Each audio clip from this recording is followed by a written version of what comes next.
Well,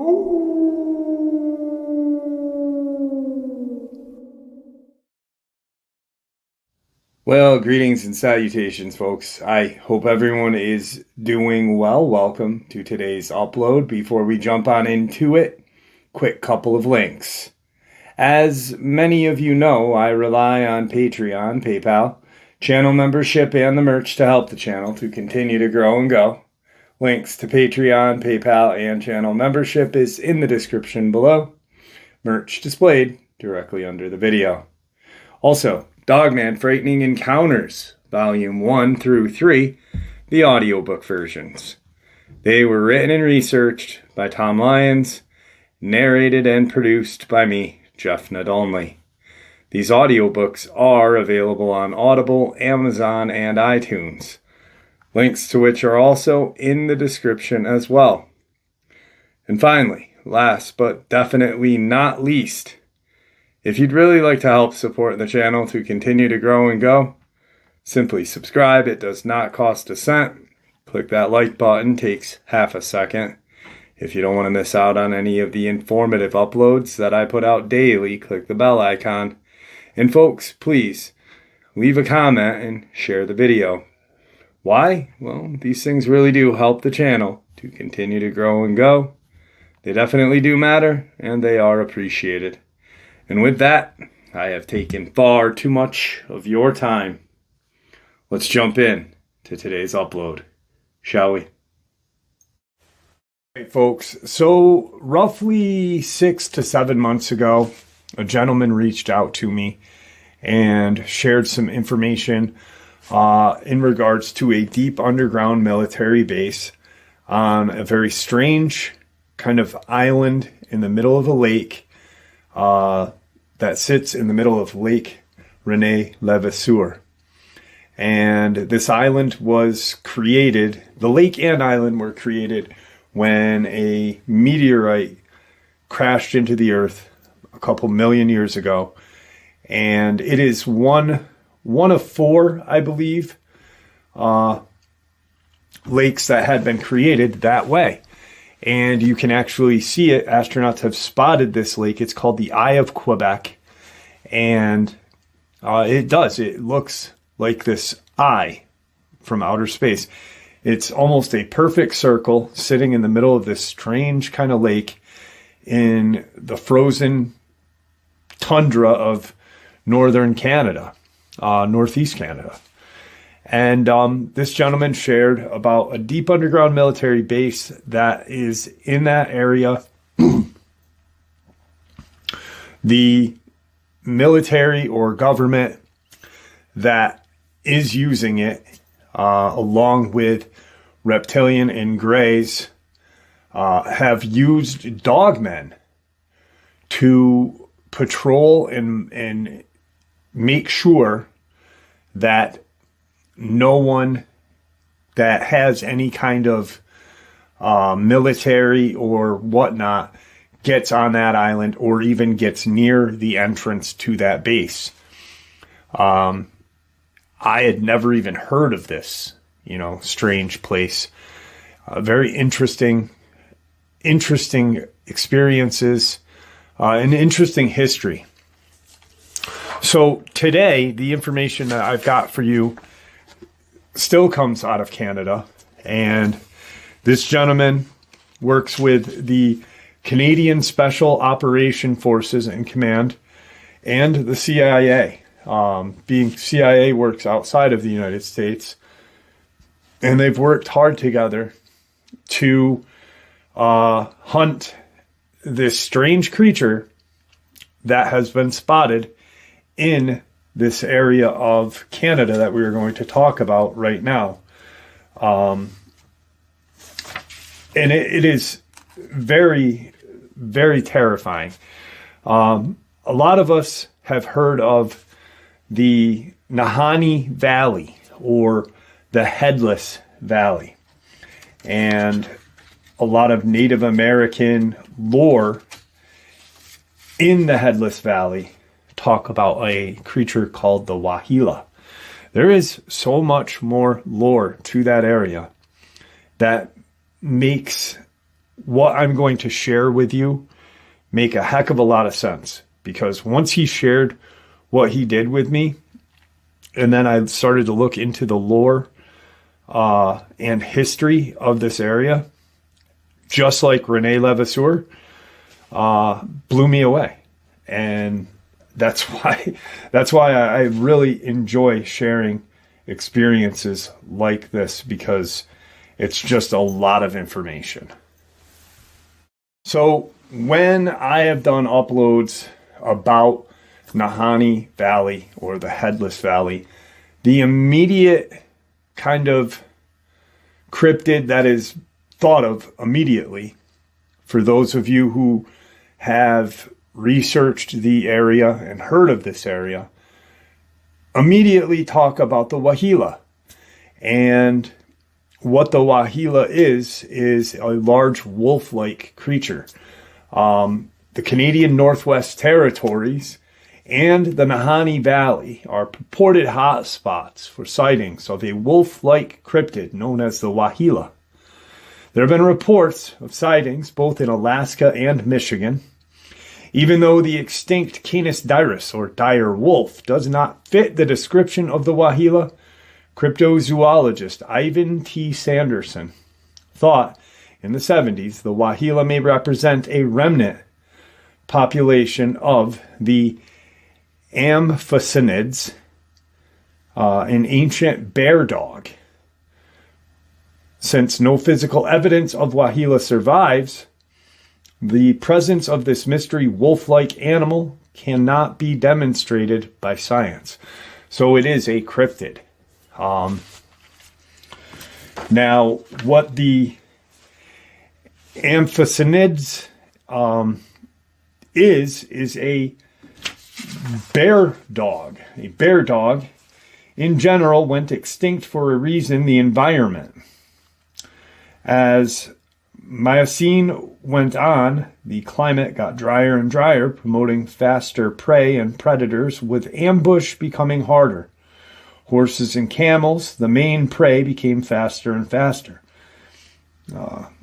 Caniforms is a suborder of carnivore, carnivore consisting of dog-like carnivores, and they include dogs, wolves, fox, bear, raccoon, and mustelids. The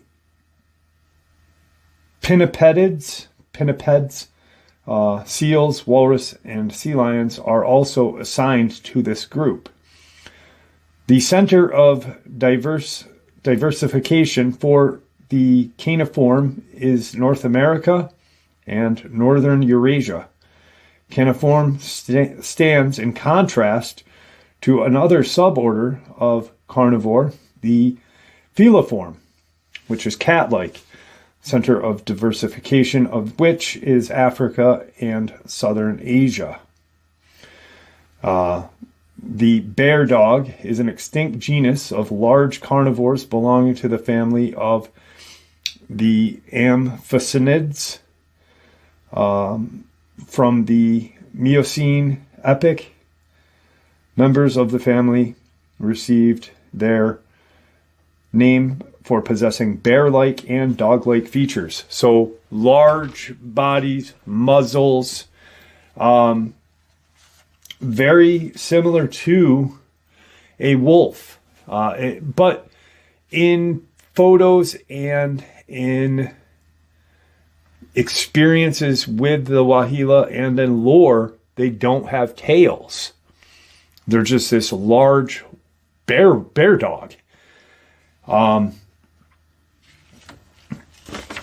And supposedly that, there's a lot of people that think these are the creatures that are responsible for the lore of the Headless Valley, which may be true and may not be true. I used to think it was the reason. I actually used to think that Dogman was a large reason. I used to think that, honestly, Dogman was the Wahila, or a werewolf, the way Victor describes them. No tail, human-like legs, large structure, shorter muzzle. But the Headless Valley, now I'm just sharing this information to kind of get you ready for the experience that I'm going to share, so you know the lore of this area. Because I've been doing this for quite a while, and I didn't know all of this lore. And I was blown away when I started to dig deep. The Headless Valley, also known as Nahanni National Park Reserve, or Valley of the Headless Men, is a remote and mysterious area in the Northwest Territories of Canada. Location about 311 miles west of Yellowknife in the Detroit region. Features the South Nahanni River, four canyons, and the Circuit of the Unclimbables. Accessibility, only accessible by boat or float plane. And there are many areas where visitors are not welcome. Known for the history of mysterious and deadly events, including decapitation. UNESCO World Heritage Site, inscribed in 1978 for its beauty, unique geography, and abundance of plant and wildlife. Legends, the area is shrouded in supernatural lore, including legends of giants and hidden prehistoric animals.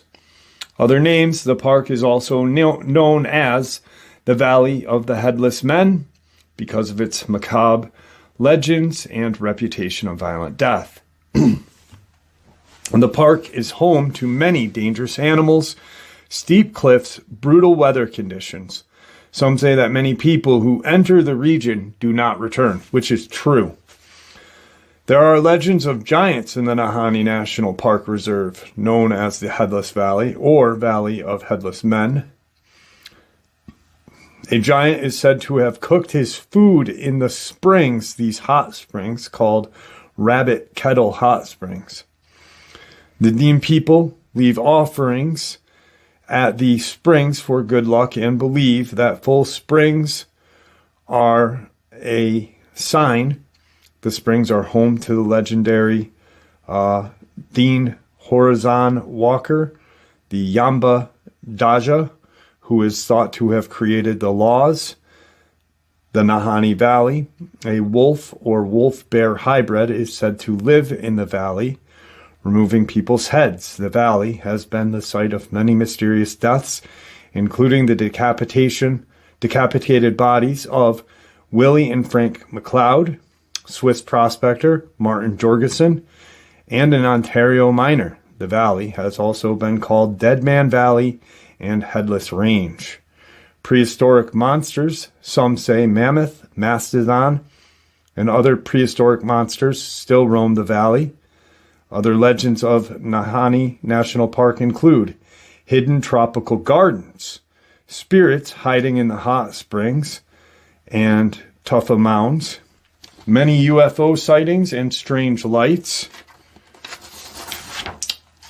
the Wahila, a predatory bear-dog hybrid prowling the valley, and Bigfoot activity in forbidden parts of the park. Okay, so now that I laid the kind of map or whatever of this region for you, obviously the area is just full of supernatural lore. The gentleman who told me about Rene Levasseur and the area known as the Eye of Quebec reached out to me about 2 weeks ago, and he wanted to share some more information with me. He's debating on coming on the channel. He has, obviously he's aware of who Victor was, and he doesn't know if he is willing to go that route. He doesn't know if he's willing to put his life on the line, and I cannot blame him, to be honest with you. Because of the information that he shared with me, to me it is just as pertinent as what Victor has shared. Dogman guarding a deep underground military base in Quebec. Soldiers being attacked there. I mean, so north of Nahanni Boot, there is a joint operational deep underground military base, United States and Canada, with Greys and Reptilians. There is 8 levels. The bottom 3 are off limits to humans. Level 4 through 5, supposedly, are for genetic labs. Now, he only knows this because he had worked there for a short period of time, just like Rene Levasseur Deep Underground Military Base. Apparently, during his time at this base, which was very short, he said, approximately 9 months. And he said that he saw more happen here than at the base at Rene Levasseur. So just like at Rene Levasseur, his 9 months that he spent there, he worked security, and there were times that he had seen with other members of his security staff, UAP, or unidentified anomalous phenomenon. It had been changed. It used to be unidentified aerial phenomenon, but now that anomalous, it encompasses anything. So with that being said, they had seen what he thought were orbs, many kind of UFO sightings. He never saw the actual shape of any craft. There were just multiple bright lights in and around the Nahanni Valley. During his time there, he had witnessed certain things. He was aware of level 4 and level 5. He had never been on those levels, but he was aware that there were genetic labs and testing going on there. He does believe that humans were being tested. He did work with the Canadian government. He was an American, or is an American. It was an American military. He still is American, obviously, but being that this deep underground military base is in Canada, the Canadian government has more of a control over it, but the United States military and CIA are present there. The ones who do control the whole kind of kit and caboodle would be the Greys and the Reptilians.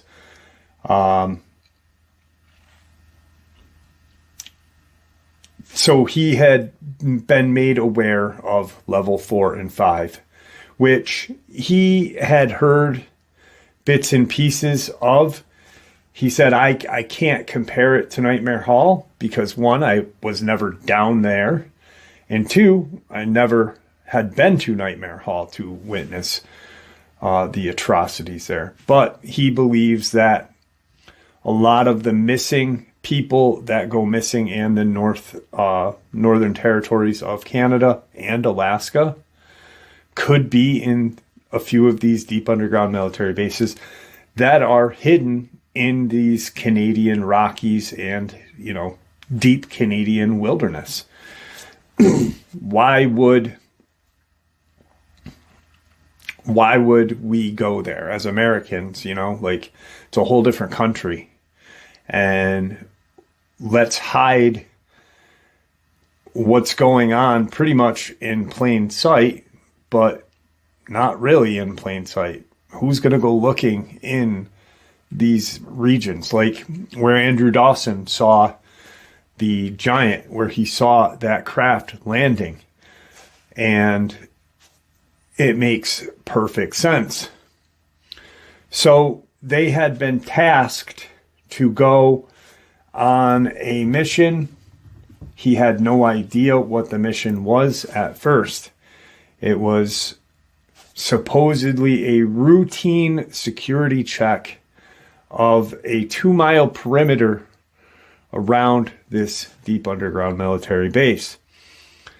He was wondering, why are we going in such a numbers? Because there was multiple personnel. Obviously, he knew why they were going with live ammunition. One, because they're not, they're not going on a practice around here. Also, there are deadly wild animals in this region, animals that can kill humans. So, but he was curious of why so many of us. Max, there should have been somewhere between 15 to 20, but there were 50 of us. Some of the security force he didn't even know, which he didn't know a lot of people at this base, but he knew the majority of the security force workers.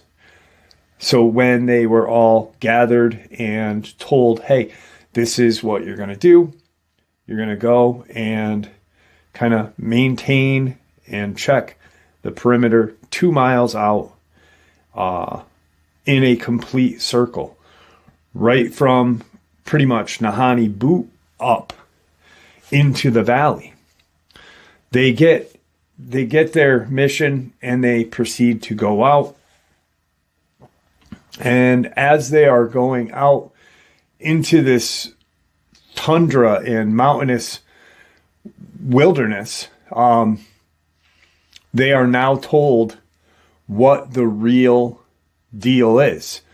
There apparently had been, and they were all aware of, just like Tom Castiello, Phil Snyder, they're all aware that this group of alien creatures, the Greys, the reptilians, and American and Canadian government, probably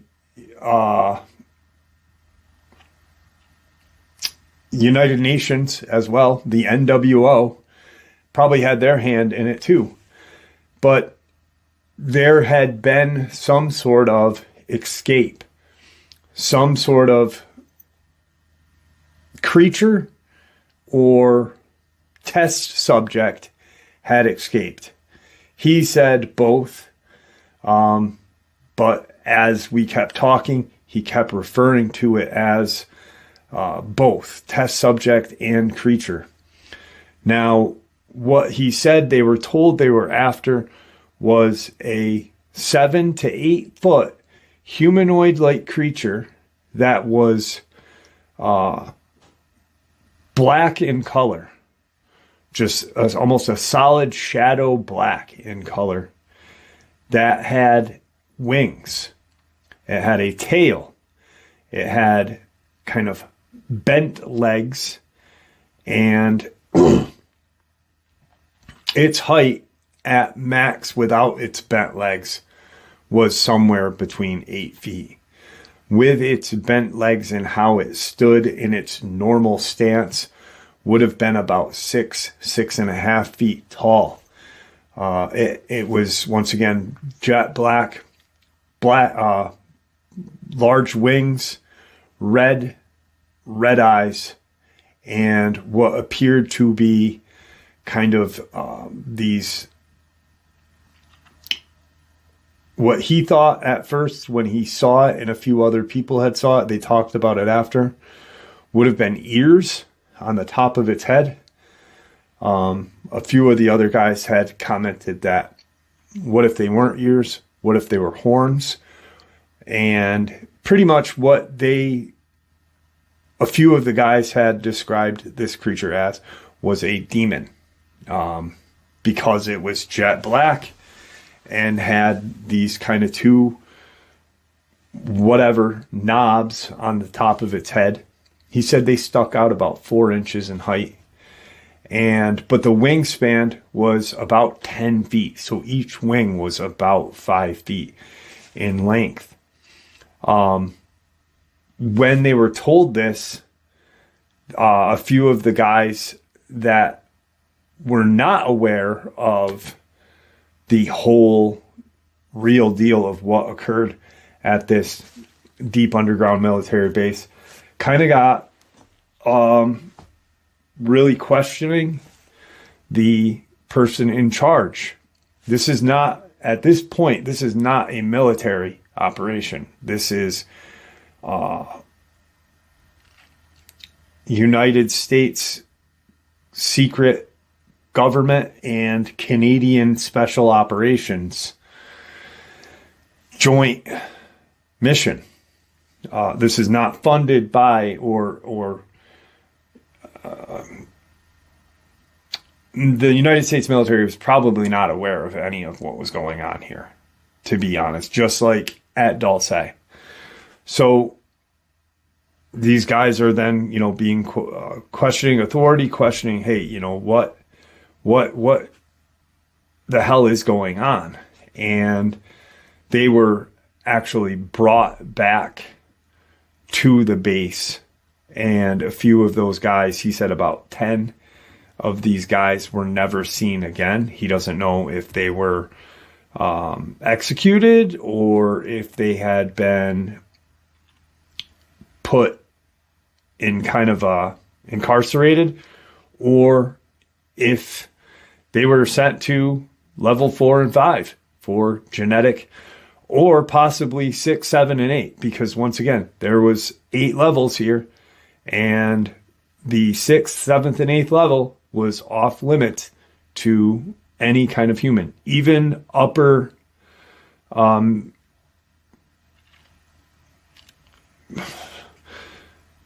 personnel, upper security personnel. They didn't even have the clearance to go. It was strictly reptilian and gray levels. So they go out and they are hiking deep into this just mountainous region. And they do start to notice a lot of warm spots. It's a really cold area. They are in winter gear, but there's some areas where these hot springs are quite noticeable. The humidity is higher in these areas, and there are some strange plant life that it just doesn't look like the northern part of Canada anymore. It's very alien-like. Through these couple of days, obviously at nighttime, they see a lot of these lights he had seen a few times while he was doing guard duty on the first level of the base and the ground level. He had seen a lot of these unidentified anomalous phenomena. But the nights they were camping on this kind of hunt for this creature, the lights that they were seeing were very visible and multiple. He thinks that a few of them might not have been UFOs or UAP, but actually orbs instead. It was around the second night of this kind of hunt for this creature that things really started to get a little out of hand. The first night they saw the UAP or orbs. A few of the guys were freaked out. And they also realized that during the initial briefing, and they were told it was going to be a perimeter search. And during the first 45 minutes of this, he realized that if this is a perimeter search, why are all of us going to one kind of centralized location. You know, we're all heading north into this valley. Apparently there was a tracker in this creature, some sort of chip or implant that had been put on it, so they knew where to go. He was not aware of this until later on. The second night, the first day they had noticed, you know, the hot springs. Second night is they had kind of set up camp. They were told no fires. They were, you know, it was strictly you hunker down. Whoever has sleep time, sleep. Whoever has watch time, watch. Vice versa. And half of the guys are sleeping, half are up on watch.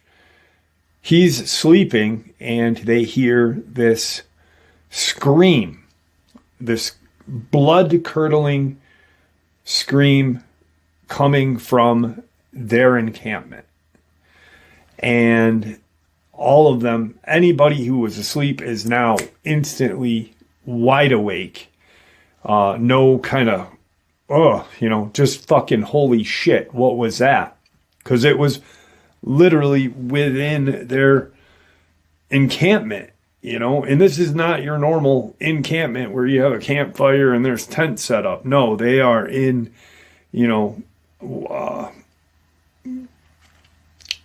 small, what I think they're called bivouacs or whatever, those small kind of sleeping bag tents. They're set up in those, easy packable, quick, only meant for sleeping, not for comfort or anything. Warmth, sleep, and go. And they hear this scream. So instantly commands are getting shouted. These guys in the security team are all, on high alert, trying to figure out where it came from, who it was, what it was, if it's this creature. And one of the guys who had been sleeping had woken up he had to relieve himself. So he had let his buddy know, hey, I'm going to take a leak real quick.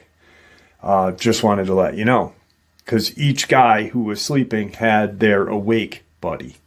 And vice versa. So he goes and starts to, head all over to the tree line to take a whiz. And that's the scream. So that's how they knew, hey, where is my battle buddy? Where the hell is he? That must have been who and what that scream was. They all start to, kind of look into this area. The person who is in charge of the security force, the commander or whatever you want to call him, mind you, this is not military, so there is no kind of formal names for any of, there's only the people in charge and the rest are, workers. He said there was the guys that were in charge and then there were us, the shit-ons, is his exact term. The few of the guys that were in charge, there was 4 guys that were in charge. One of those 4 were the head of the security. And he tells everybody to go to this centralized area and be at the ready. Kind of weapons off safety and focus in this area. And he had this kind of tablet thing in his hand. And that's when he realized that these things in this thing that we're after must be chipped or must have some sort of tracking implant in it. They're all at the ready, and as they are, there's flashlights on. People are yelling, out commands what to do. Don't fire unless you see there's a crash through the woods. One guy takes a few shots off. He's reprimanded immediately, hold fire, da-da-da. But as they hear this crash, this body comes flying out of the woods and hits the ground in front of them. And they all immediately run over because they can tell that it is one of the security guards or security personnel. And his body is mangled. Just the arm is twisted. It looked like he had been in a car accident, and his head had been ripped off of his body. It was not a clean sever. It was clearly something had ripped his head off, and there was very little blood on the ground. So he had been drained of blood.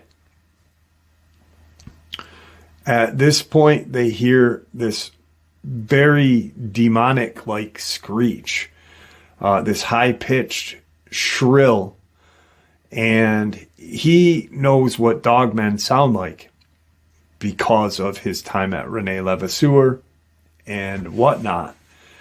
He said this sounded like nothing I had ever heard before. It sounded like this, whatever made this noise most certainly was not of this planet or of this dimension. Out of the woods, these trees are 60 feet tall, old growth, and out of the woods they see this black silhouette up in the sky, and they notice these red eyes staring down at them. And they all look. The head security command gives the order to shoot to kill. Just aim and shoot. So you've got 49 or 39 guys staring up at this thing, and they are all shooting rounds at this creature. And it just stays like it's not moving, it's not dodging any bullets. He said it just stayed in this. Its wings were not fluttering, but they were out, and it was just stationary in the sky, looking down at them. And in one just swoop, it went backwards and just disappeared into the night. The only reason why they could see any part of this thing was its red eyes. And once they had focused on the red eyes, or once he had focused on the red eyes, he could see the silhouette of this just black creature. He believes that the creature had been created by the gray and reptilians, being that color for that reason, as some sort of weapon, a weaponized kind of creature, because it was perfect night camouflage. Like, they couldn't, if it weren't for the eyes, once again, and the shriek and the dead body that came flying out of the woods, they wouldn't have seen it. They would have not, paid any attention to it. Even if it didn't shriek and the body didn't come out, with just the eyes, they probably wouldn't have seen it. Who's focusing on, 25 guys are looking, they're not looking up, they're looking around while their other 25 are sleeping. So at that point, everybody is on high alert. He then,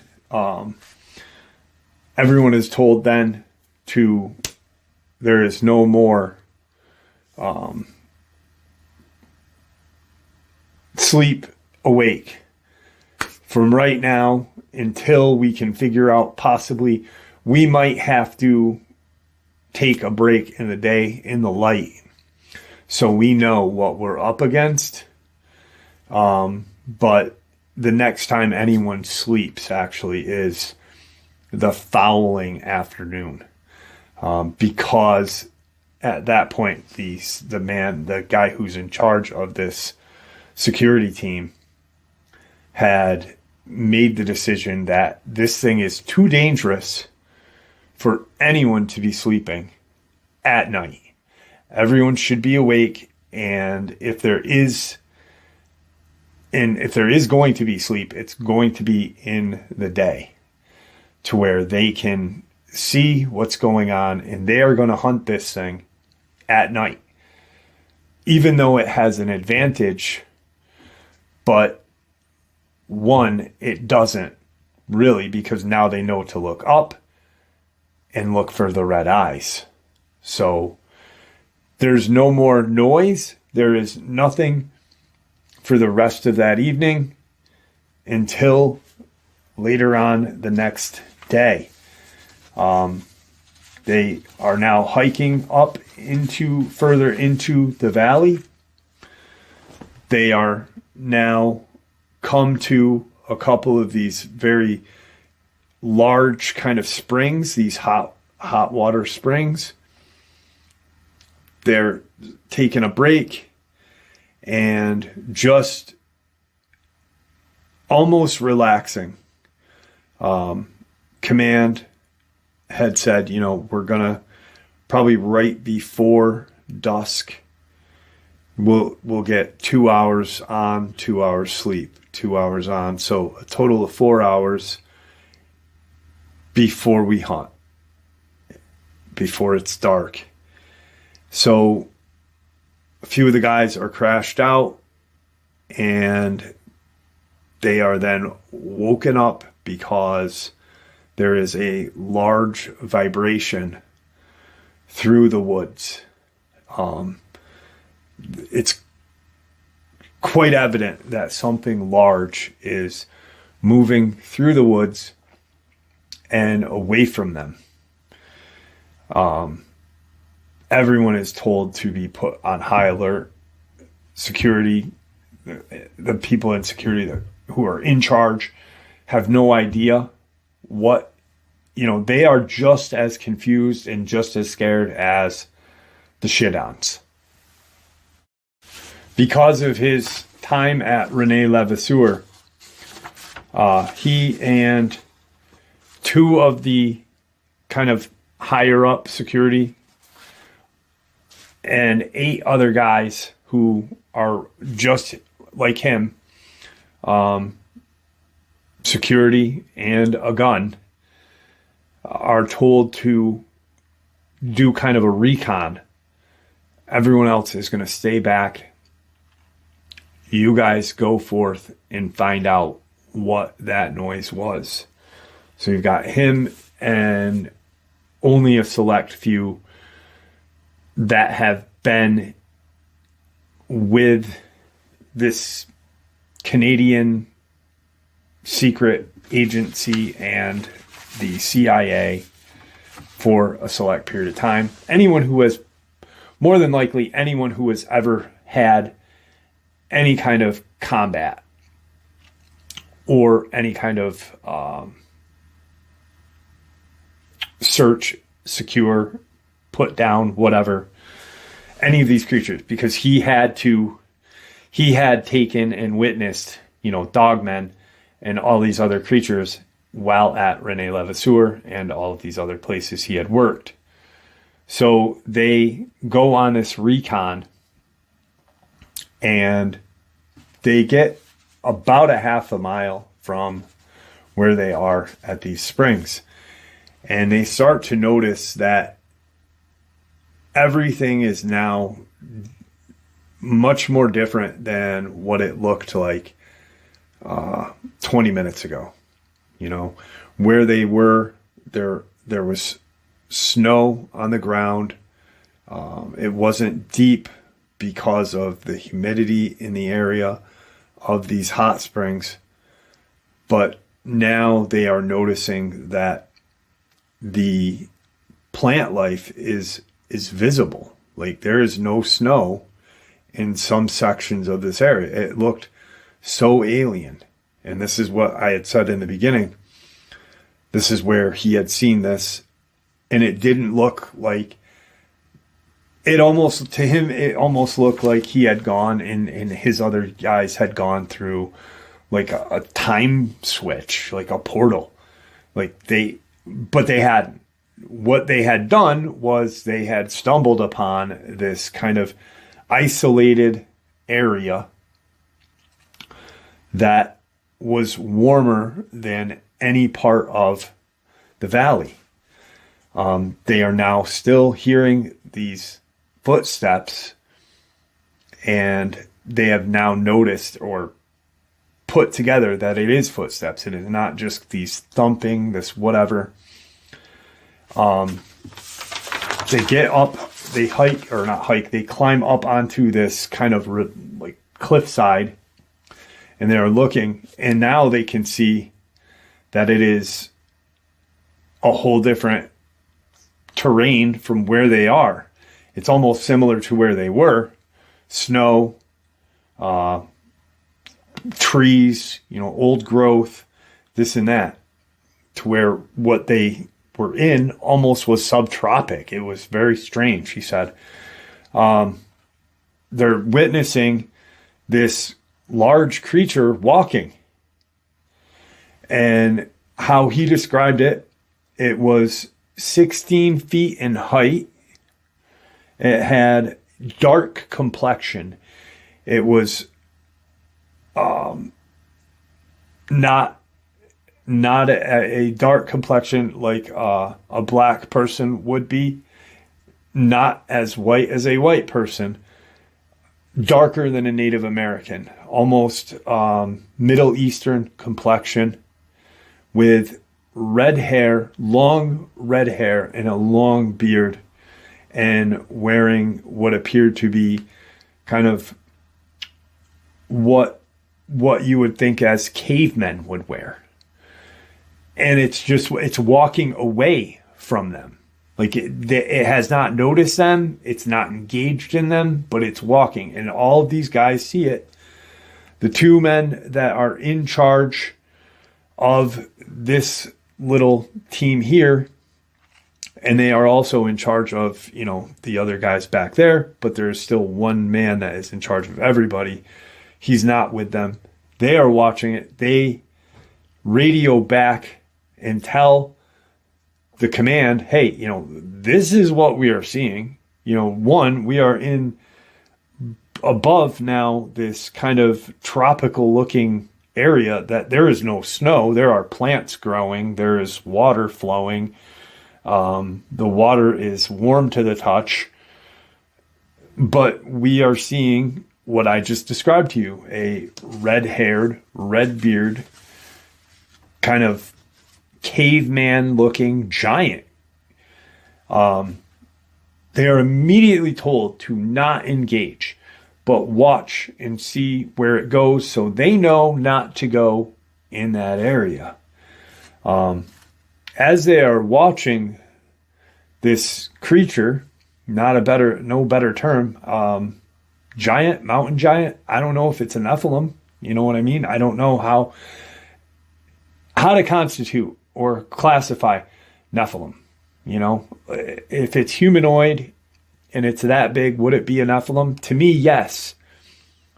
But I mean, if you really look at like the Book of Enoch and all of this, and the Book of Giants, per these books, these fallen angels that had created the Nephilim also did DNA experiments and created other kind of creatures that are referred to as Nephilim as well. So, they're seeing this giant walking away from them, not a care in the world. It doesn't even know, that it is being watched. It walks over to this kind of solid mountainside, this face of this mountainside, and this bright kind of greenish light, this yellowish green light opens up on the side of this mountain, and it just disappears. It just walks into this. The two guys that are in charge radio back and say, hey, you know, this is what we just saw. Should we go over and check it out? It's about, you know, an eighth of a mile to where we are. We witnessed it. You know, what do you want us to do? They're then told to proceed, find out where it went, then come back to us so we can regroup and get ready for the night. Because we want to know where this thing is, one, because night is coming, and we don't want to have two combatants to go against. You know, and if we do, we want to know where this one's coming from. So they follow these just large tracks in the snow, barefoot, six-toed tracks.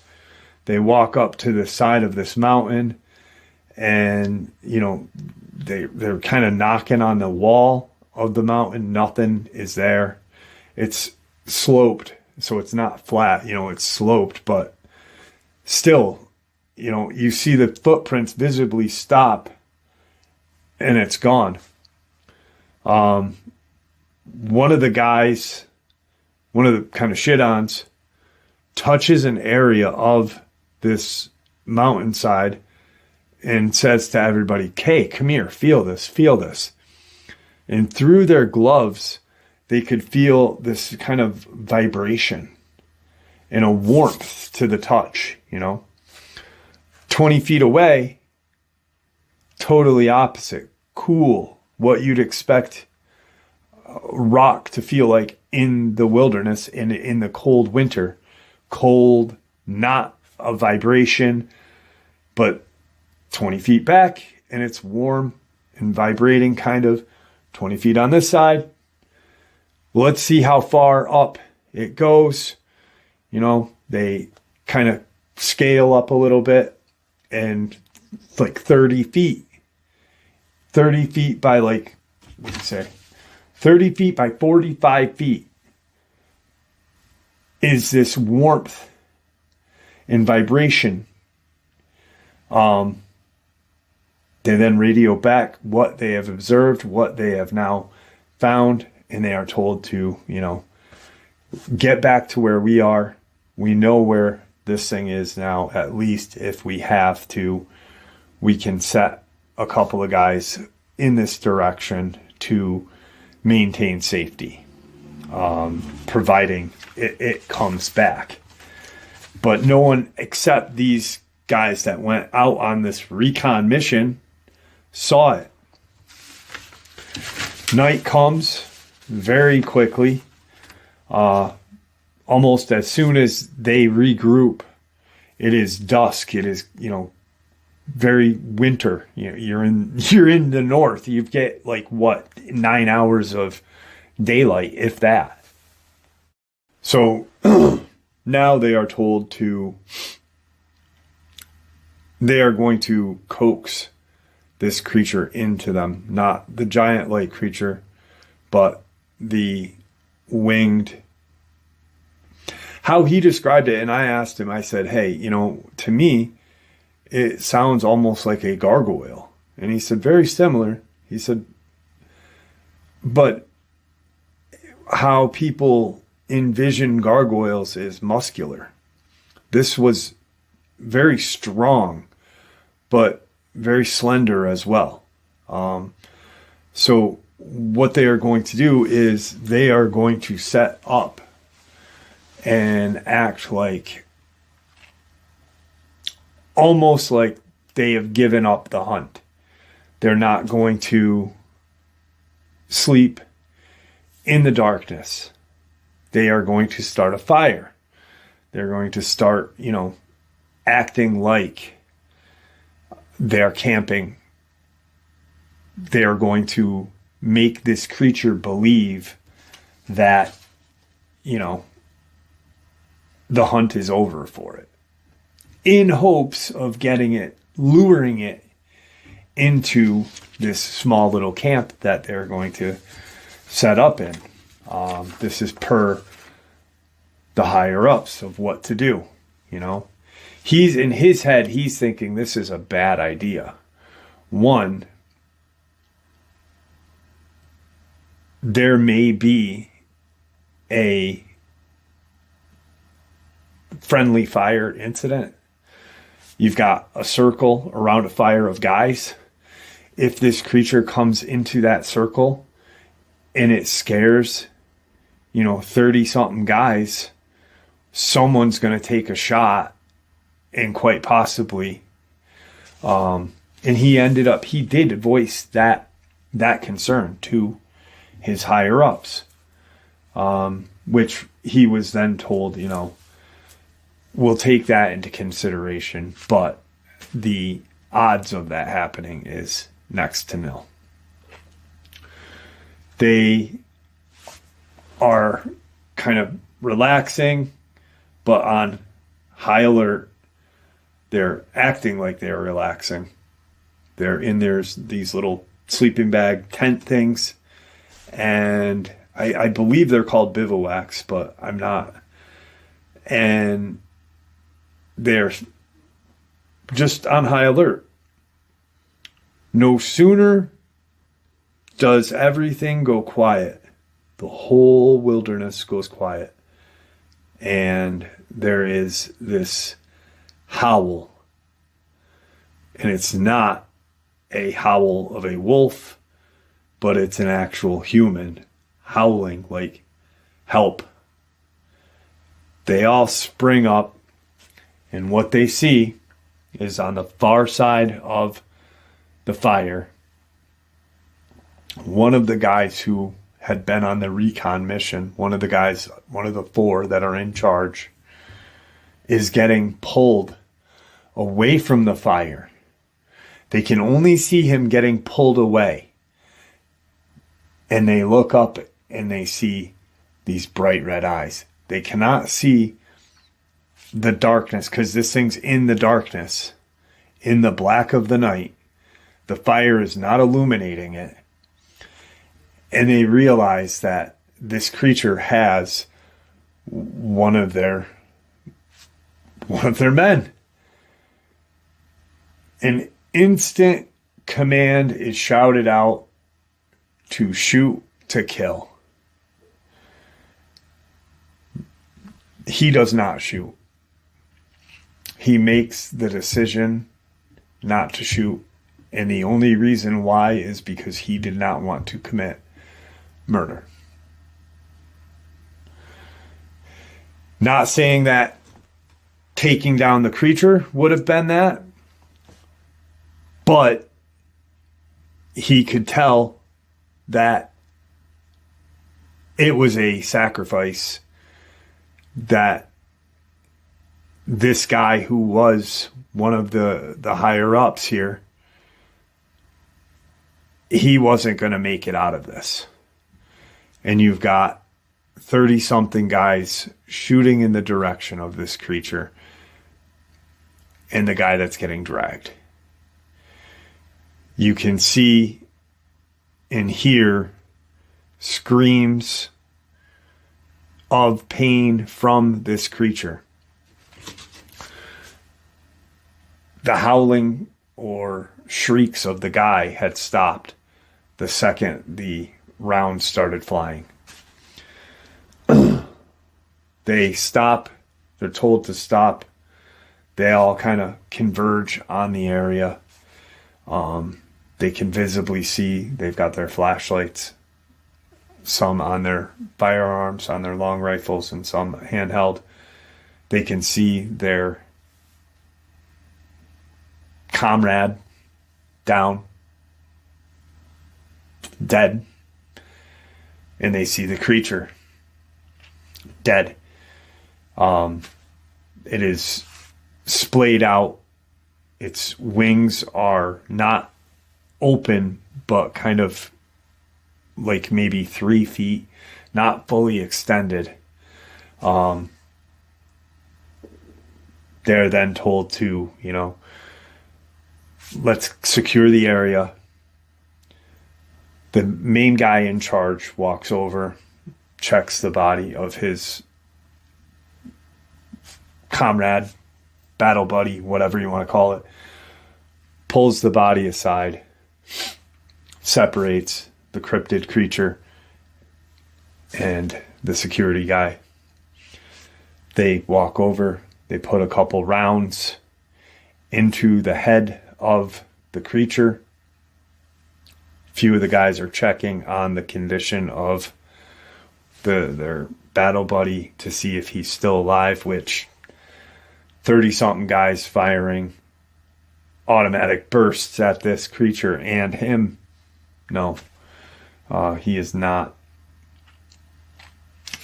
Call goes out to the base. Mission accomplished. 2 casualties. This, and that. All right. Secure the area.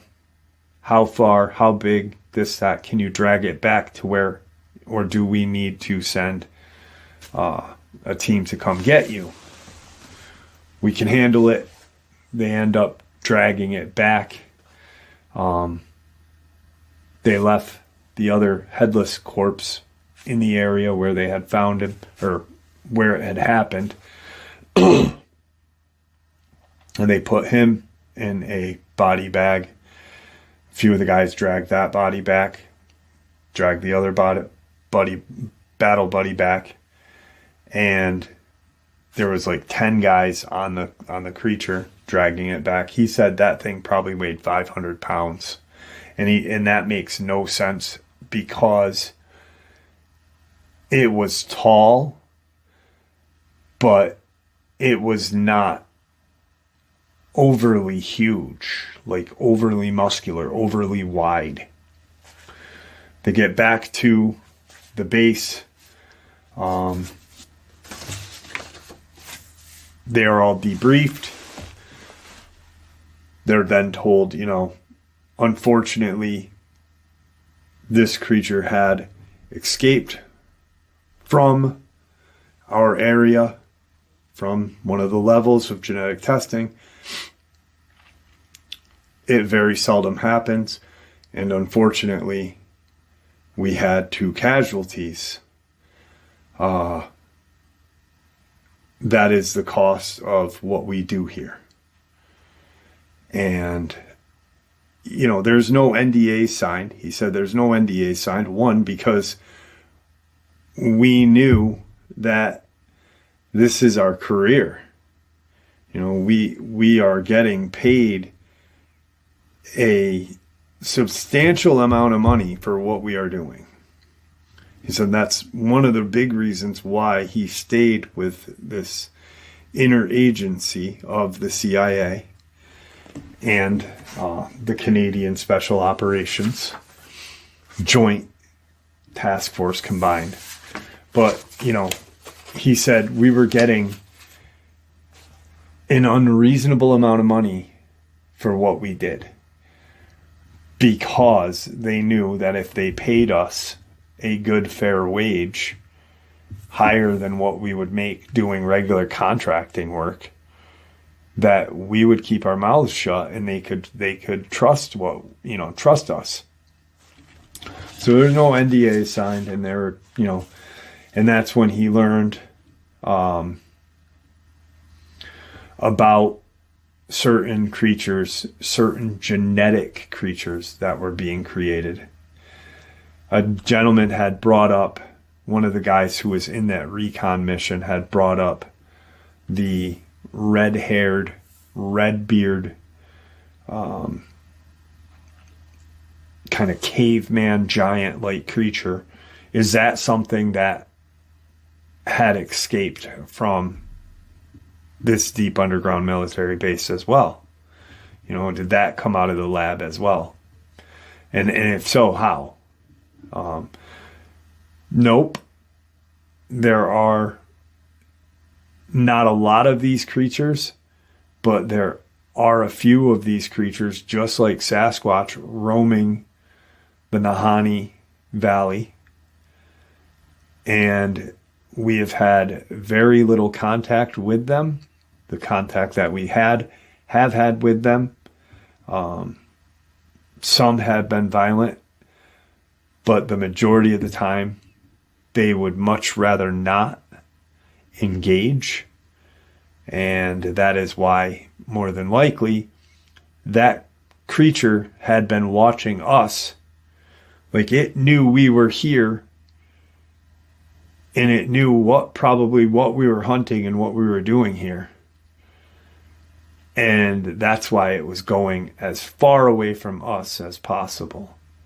So it probably was observing us using portals, and then decided, hey, the less contact with these people I have, the better off I am. And walked into its portal on that mountainside. This is, like I said, when I first started talking to this gentleman, he had said that he has a few experiences in these Canadian/United States joint operational deep underground military bases. The majority of them, or all of them, are under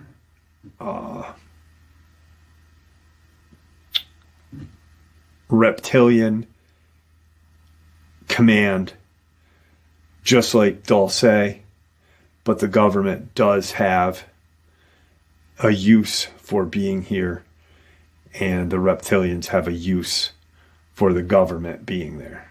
It's a symbiotic kind of relationship, They gain something from us being there, and we gain something from them being here. He has a few other experiences in this region, not as crazy as this one. More or less lights being observed, strange, not strange deaths, but for some reason, bodies of elk and animals that are native to this area being found dead and put in the area where the deep underground military base entrance and other entry zones are. He said there's probably 4 to 5 entry zones to this deep underground military base that he is aware of. But being in security, when a body was observed and there was cameras, and all they saw was a body, just, you'd reverse it, no body. Go ahead, boom, body. What put it there? Nothing. But for some reason, there's a dead elk, dead bear, dead whatever in these areas. And that kept happening for quite some time. But nothing like this Nephilim-like creature ever sighted again. And he believes what Command had said. Chances are this thing was watching us. And when it realized that we were hunting something and not it, is when it decided to kind of, I'm not going to put myself in a predicament of getting, taken out or having to take out humans. So I will just go my way. And that is what happened in the Nahanni National or Nahanni Boot area, where this deep underground military base is. No Dogman had ever been spotted by him in this region. Just the one kind of aerial cryptid and giant in that region. Other weird shit, paranormal shit, like the bodies and UAPs, orbs and such, but nothing of cryptid nature after this.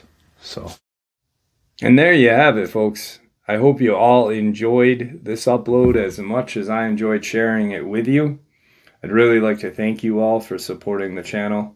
It is, after all, your support that helps the channel to continue to grow and go, and what gives us all a place and a chance to share our experiences and theories judgment-free. Everyone is simply treated with the respect that we deserve. Please, everyone, stay safe, happy, healthy, and ever vigilant, keeping an eye on our children, pets, our family, and our friends.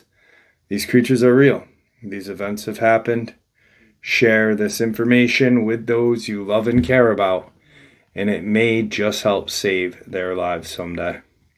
Until next time, never stop asking questions. Never stop searching for the truth, and God bless you all.